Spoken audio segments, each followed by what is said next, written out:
بسم الله الرحمن الرحيم، وأفضل الذكر الصلاة على محمد وعلى آله الطيبين الطاهرين. إخواني الكرام، أبدأ معكم في الدرس العاشر من دورة الاختراق من نظام الباك تراك، وإن شاء الله في هذا الدرس سأوضح لكم عمل أداة الفاست تراك. وفي هذا الدرس سوف أشرح لكم عمل أداة الأوتوسكان بالتعاون مع أداة الفاست تراك ليتم المسح داخل الشبكة المحلية ويتم اختراق جهاز ما داخل الشبكة. ندخل أولا إلى أداة الأوتوسكان عن طريق نتورك مابينج إلى أوتوسكان. هذه الأداة تقوم بمهام مسح داخل الشبكة المحلية وإظهار جميع الأجهزة داخل الشبكة ليتم استهدافها عن طريق أداة الفاست تراك.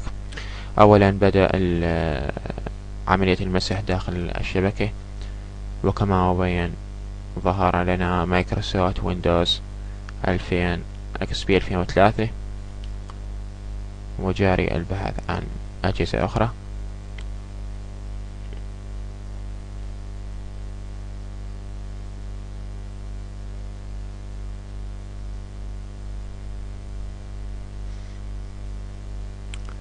ننتظر حتى تكتمل عملية المسح داخل الشبكة.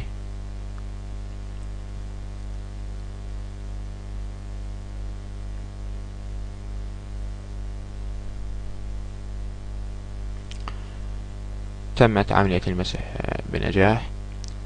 سوف نستهدف الجهاز الأول كما مبين لأنه يستخدم ويندوز XP. سوف ندخل على الأداة الفاست تراك ليتم استهدافه. بنتريشن فاست تراك.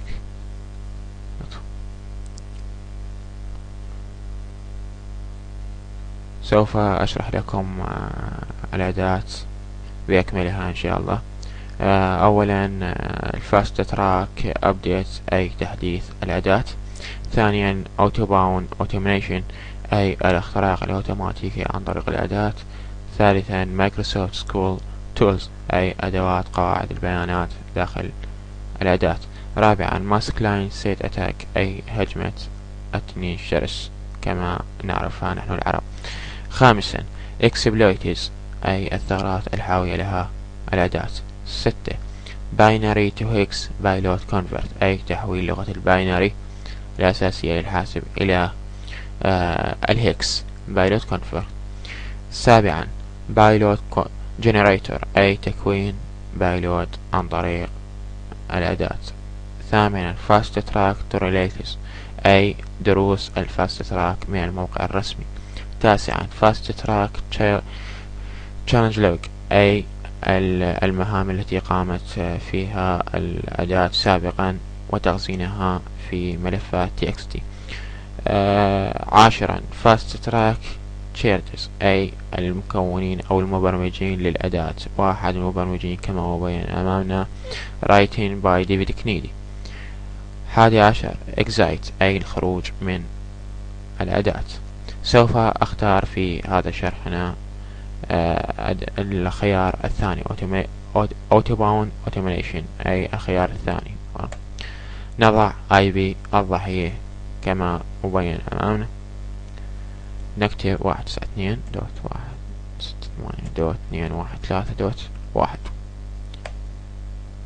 يقول لنا عندك اتصالين أيهما تختار، البايند أم ريفيرس أي أولا الاتصال غير عكسي والاتصال الثاني العكسي. سوف أختار البايند لتسهيل الأمور. سوف تقوم الأداة بمهامها الأساسية تلقائيا ومن دون تدخل. ننتظر حتى يتم إكمال العملية واختراق جهاز الضحية.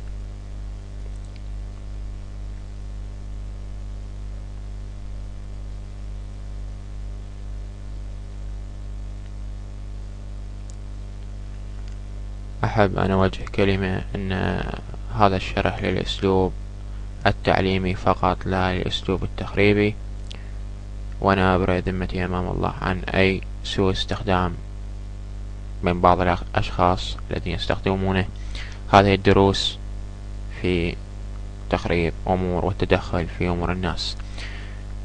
كما أبين إخواني، أولا إنشاء قاع البيانات، ومن بعدها فحص الجهاز عن طريق أداة النماب، وظهرت لنا بورتين مفتوحات في جهاز الضحية 39 912، وتم باختبار وتجهيز الثغرات الخاصة في هاتين البورتين، ومن بعدها قام باختبار الاختراق عليهم. كما أبين أخي أمامك، ظهر لنا سيشن، وقام باتصال اوبننج بين الاي بي الخاص فينا واي بي الضحية، وتم استخراج متربريتر خاص في جهاز الضحية لننظر هل تم اختراقه ام لا. سيشن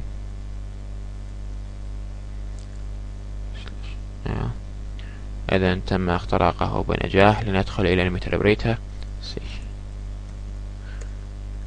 -i.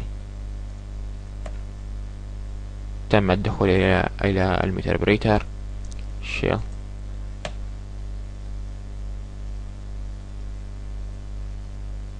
تم اختراق جهاز الضحية بنجاح، وفتح التيرمينيتر أي الخاص في تيرمينال الخاص في جهاز الضحية IB config. ظهرت لنا معلومات الجهاز. انتهى الشرح. أتمنى أن وفقت في هذا الدرس.